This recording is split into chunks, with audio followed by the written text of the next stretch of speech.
കൈവിട്ടു പോയ സംഘടിത ന്യൂനപക്ഷങ്ങളുടെ വോട്ട് അത് UDF നിന്നും തിരിച്ച് LDF പിടിച്ചെടുക്കുക. CPM പ്രചാരണം ഇത് മാത്രമായി മാറിയിരിക്കുന്നു.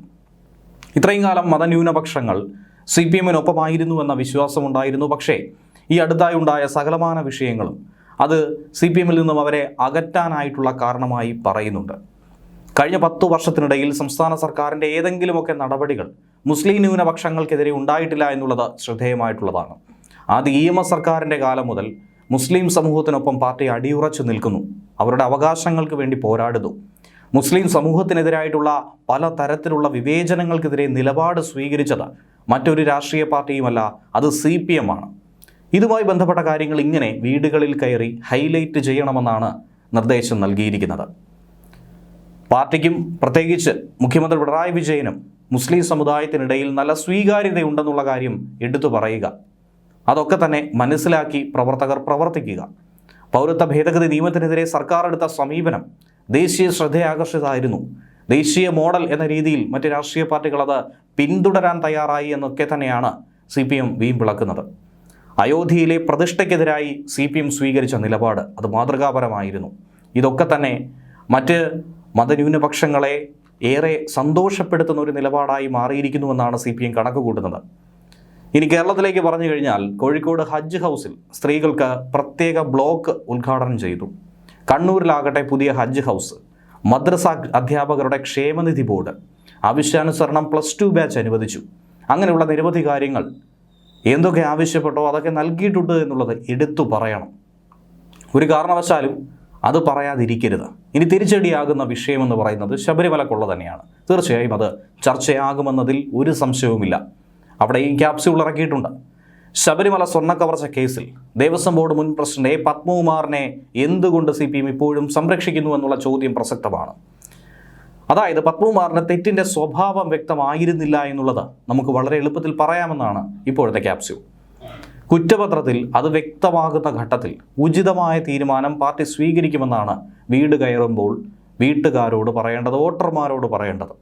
വികസന നേട്ടങ്ങളൊക്കെ ഉയർത്തിക്കാട്ടാൻ കഴിയാത്ത ജനങ്ങളെ മതങ്ങളുടെ പേരിൽ കള്ളിതിരിച്ച് പ്രചാരണം നടത്തി ഒരു മുതലെടുപ്പിനാണോ CPM ശ്രമിക്കുന്നത്? ഈ വിമർശനം തന്നെയാണ് പല കോണിൽ നിന്നും ഉയർന്നു കേൾക്കുന്നത്. ഇതിനിടയിൽ തന്നെ സമാനമായ വിമർശനം ഉയർത്തി ദേശാഭിമാനി മുൻ അസോസിയേറ്റ് എഡിറ്റർ G ശക്തിധരനും രംഗത്ത് വന്നിട്ടുണ്ട്. അദ്ദേഹം തൻ്റെ ഫേസ്ബുക്ക് പോസ്റ്റിലൂടെയാണ് CPM-നെതിരെ വിമർശനം ഉയർത്തുന്നത്. അദ്ദേഹത്തിൻ്റെ ഫേസ്ബുക്ക് പോസ്റ്റിൻ്റെ പൂർണ്ണ രൂപം എങ്ങനെയാണ്? CPM-ന്റെ കെട്ടുനാർന്ന അപജയങ്ങളെ തിരുത്തിക്കാമെന്ന മിഥ്യാധാരണ ആരുടെ തലയിലാണ് ഉദിച്ചതെന്ന് ചോദിക്കുന്നവരുണ്ട്. തിരുത്തലുകൾക്ക് അതീതരാണെന്ന ബോധം പാർട്ടി ജന്മം കൊണ്ട കാലം മുതലേ ബൗദ്ധിക രംഗത്ത് പാർട്ടി സൃഷ്ടിച്ചു വെച്ചിട്ടുണ്ട്. അതുകൊണ്ടാണ് ഇക്കാര്യത്തിൽ ഒരു രേഖ തന്നെ ഉണ്ടാകണമെന്ന സതുദ്ദേശത്തിൽ CPIM തിരുത്തൽ രേഖ 2009 ഒക്ടോബർ 23 മുതൽ 25 വരെ കേന്ദ്ര കമ്മിറ്റി യോഗത്തിൽ അംഗീകരിച്ചത്. അതിൻ്റെ സ്വാധുതയും വിശ്വാസ്യതയും ഒരിക്കൽ കൂടി പരീക്ഷിക്കപ്പെടുകയാണിപ്പോൾ. ദോഷൈകത്തുക്കുകൾ അല്ലാത്ത അണികൾ കാലാകാലങ്ങളിൽ പാർട്ടിയെ ശുദ്ധീകരിക്കാൻ ഇതൊരവസരമാക്കി കാണുന്നുണ്ടെന്നതും സത്യമാണ്. ഓരോ പ്രത്യാഘാതങ്ങൾ ഉണ്ടാകുമ്പോഴും അണികൾ പ്രതിസന്ധികൾ അതിജീവിക്കാൻ ഇത്തരം പൊടിക്കൈകൾ പ്രയോഗിക്കുന്നുണ്ട്. പക്ഷെ അതൊന്നും ഏശാറില്ല. എന്നാൽ അർബുദമാണ് രോഗം. ആഴത്തിലുള്ള വിമർശനത്തിനും ചർച്ചയ്ക്കും ഹൃദയവിശാലതയോടെ വോട്ടർമാരെ കുടുംബങ്ങളിലേക്കോ സ്ഥാപനങ്ങളിലേക്കോ ക്ഷണിക്കുന്നത് കൊണ്ട് എന്ത് പ്രയോജനമെന്ന് പരിഹസിക്കുന്നവരുണ്ട്. വൃഥാവിലുള്ള അഭ്യാസം എന്ന് തന്നെയാണ് ചിലർ മനസ്സിലാക്കിയിരിക്കുന്നത്. വോട്ടർമാർ തിരഞ്ഞെടുപ്പാകുമ്പോൾ എന്തു ചെയ്യണമെന്ന് ബൂത്തിൽ തീരുമാനിച്ചു വെച്ചിരിക്കുകയാണെന്നും മറ്റ് പ്രീണനങ്ങളോ പ്രലോഭനങ്ങളോ ഒന്നും ഏശില്ല എന്നുമാണ് ഒരു വാദം. പക്ഷേ ജനങ്ങളോടെ സംവദിക്കുക എന്നത് കമ്മ്യൂണിസ്റ്റുകാരുടെ ദിനചര്യയാണ്. അതെല്ലാ പാർട്ടികൾക്കും മനസ്സിലാകണമെന്നില്ല. അത്രയ്ക്ക് പാർട്ടിയിൽ നിന്നും അകന്ന വേറിട്ട ജീവിതത്തിലേക്കാണ് രാഷ്ട്രീയം എത്തിപ്പെട്ടുകൊണ്ടിരിക്കുന്നത്. വോട്ടെന്നത് ഉലക്കയുടെ കൂടല്ല. രാഷ്ട്രീയ പ്രവർത്തനം അലസമായി അഭ്യാസമായി കൊണ്ടു നടക്കുന്ന മൂഢന്മാരെ അങ്ങനെ ചിന്തിക്കൂ. പഴയകാലത്തെ വയോവൃദ്ധരായ നേതാക്കളുടെ സ്പർശനമേറ്റിട്ടുള്ള ഒരാളും അത്തരത്തിൽ സൂത്രവിദ്യ കൊണ്ട് രാഷ്ട്രീയ പ്രവർത്തനത്തിൽ അഭിരമിക്കുന്നവരല്ല. യഥാർത്ഥത്തിൽ രാഷ്ട്രീയം തുറന്ന് ചർച്ച ചെയ്ത് ജനങ്ങളുടെ പിന്തുണ ആർജിക്കണം. അവരാണ് നമ്മുടെ സ്വത്ത്. അവരെ കാണുമ്പോൾ ഒളിച്ചു നിൽക്കുന്നതല്ല നമ്മുടെ രാഷ്ട്രീയം. എന്തൊക്കെ അപജയങ്ങളുണ്ടെങ്കിലും വെള്ളാപ്പള്ളി നടേശൻ കരണക്കുറ്റി നോക്കി അടിക്കുന്നത് കണ്ടിട്ടില്ലേ? ചിലപ്പോൾ അതും വേണ്ടിവരും. കേരളത്തിലെ രാഷ്ട്രീയ ബലാബലം ഇന്നത്തെ നിലയിൽ തന്നെ മുന്നോട്ട് പോയാൽ അതൊരു വഴിത്തിരിവ് തന്നെയാകും.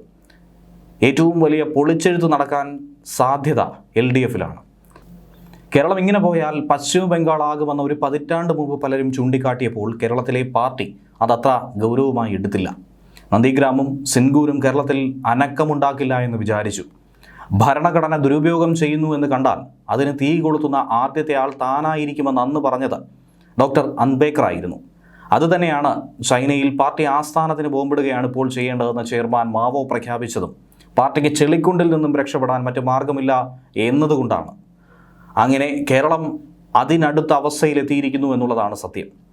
3 കോടി രൂപ ചെലവിട്ട കാറിലെ താൻ യാത്ര ചെയ്യൂ എന്ന് കേരളത്തിലെ മുഖ്യമന്ത്രി ശഠിച്ചാൽ ചെഷസ്ക്യൂവിനെ അവിടുത്തെ പാർട്ടി എന്ത് ചെയ്തു എന്നത് ചിന്തിക്കുന്ന അവസ്ഥയിൽ കേരളം എത്തി എന്നതിന് തന്നെ മുട്ടൻ ഉദാഹരണം. ചിലപ്പോൾ അതിലും കടുത്ത നടപടികളിലേക്ക് പോകേണ്ടി വരും. അതിനാണ് ലോകത്ത് ചങ്കുറപ്പുള്ള വിപ്ലവകാരികളെ സൃഷ്ടിച്ചിരിക്കുന്നത്. വിപ്ലവം അപ്പുപ്പൻ താടിയല്ല, വിപ്ലവം നടത്തി സുഖം അനുഭവിക്കുകയുമല്ല, ഒരു അലക്കുകല്ലായി ഇരിക്കാനും മാത്രമല്ല, ഒരു നല്ല പ്രവൃത്തി ചെയ്യുന്നതിൻ്റെ സുഖം നമുക്കുമുണ്ട് എന്നതിൽ തർക്കമില്ല. ബലികുടീരങ്ങളിൽ കിടക്കുന്നവർ ചിലത് സ്വപ്നം കണ്ടവരാണ്. സമൂഹം അന്ധകാരത്തിലാണിന്ന്, നമുക്ക് വെളിച്ചം വേണം. വിജയൻ മാഷ് പറയാറുള്ളത് പോലെ മെഴുകുതിരി കത്തിക്കുന്നത് മെഴുകുതിരിക്ക് വെളിച്ചം കാണാനല്ല, മറ്റുള്ളവർക്ക് വെളിച്ചം കാണാനാണ്, പ്രകാശിക്കാൻ. ഇന്ന് നമുക്ക് വേണ്ടി ശബ്ദിക്കാൻ ആശയരംഗത്ത് ആരുമില്ല. 10,000-കണക്കിന് യൂട്യൂബർ ഉണ്ടായതുകൊണ്ടാണ് കഴിഞ്ഞ ലോക്സഭാ തെരഞ്ഞെടുപ്പിൽ രാഹുൽ ഗാന്ധി 100 സീറ്റ് വരെ എത്തിയത്. പക്ഷേ ഇപ്പോൾ മോദിയുടെ കടുത്ത വിമർശകനായിട്ടുള്ള ധ്രുവ് റാഠിയെ നാം അറിയുന്നില്ല. 2.5 കോടി വരിക്കാരാണ് ധ്രുവ് റാഠിയുടെ ഈടുവെപ്പ്. എന്നാൽ കേരളത്തിൽ അങ്ങനെ ഒന്നും സ്വപ്നം കാണാൻ കഴിയുന്നില്ല. കോൺഗ്രസ് നേതാവാണ് 2 പതിറ്റാണ്ടോളം കേരളത്തിൽ ഇടിമുഴക്കം പോലെ പ്രവർത്തിച്ചിരുന്ന ജനശക്തിയെ കഴുത്തുഞെരിച്ചു കൊന്നത്. ഒരു കോൺഗ്രസ് നൃശംസൻ കോൺഗ്രസുമായുള്ള അദ്ദേഹത്തിൻ്റെ അന്തർധാര ഞങ്ങൾക്ക് അറിയാത്തതല്ല. ഒരു കോൺഗ്രസ് നേതാവും ഒരു സഹതാപ വാക്കുപോലും ഉച്ചരിച്ചില്ല. ഞങ്ങളുടെ ആയുധപുരയിൽ നിന്നാണ് ഓരോ കോൺഗ്രസ് നേതാവും MLAയും MP ആകാനുള്ള ചുരിക എടുത്തുകൊണ്ട് പോയത്. കാലം ഇതെല്ലാം തന്നെ കണക്ക് തീർത്തുകൊള്ളും. എന്തൊക്കെ ദൗർബല്യങ്ങൾ ചൂണ്ടിക്കാട്ടാനുണ്ടെങ്കിലും വർക്കിംഗ് ക്ലാസ്സിനോട് നെഞ്ചോട് ചേർത്ത് പിടിക്കാൻ ഒരു പ്രസ്ഥാനമേ ഉള്ളൂ. അത് വർഗപരമായ ഒരു പ്രശ്നമാണ്. ആ വർഗത്തിൻ്റെ നാമ്പുകൾ അവശേഷിക്കുന്നിടം വരെ അത് കിളിർത്തുകൊണ്ടിരിക്കും. 1-2 ഇരട്ടി കരുത്ത് വികസിപ്പിക്കാൻ വർക്കിംഗ് ക്ലാസ്സിന് അധികം സമയം വേണ്ട. പ്രളയകാലത്ത് നമ്മൾ ഖലാസികളുടെ കരുത്ത് കണ്ടില്ലേ? പക്ഷേ ജരാനര ബാധിച്ച ഇന്ത്യയിലെ തൊഴിലാളി വർഗ പ്രസ്ഥാനത്തിൽ നിന്നും കളയേണ്ട പാഴുകൾ എടുത്തു കളയാൻ കഴിയണം. ജനഹിതം പിണറായി വിജയനും കുടുംബത്തിനുമെതിരാണെങ്കിൽ അതനുസരിച്ച് തീരുമാനമെടുക്കാൻ ഇനി വൈകിക്കൂടാ. അതല്ലാ തെറ്റുകൾ വൈദ്യുത യോഗത്തിൽ തിരുത്താൻ ശേഷിയുണ്ടെങ്കിൽ അത് തന്നെ പ്രയോഗിക്കണമെന്നാണ് അദ്ദേഹം വിമർശിക്കുന്നത്. എന്തായിരുന്നാലും ഇതിനെതിരെയുള്ള വിധി അത് ജനം എഴുതിയിരിക്കുമെന്ന കാര്യത്തിൽ സംശയമില്ല.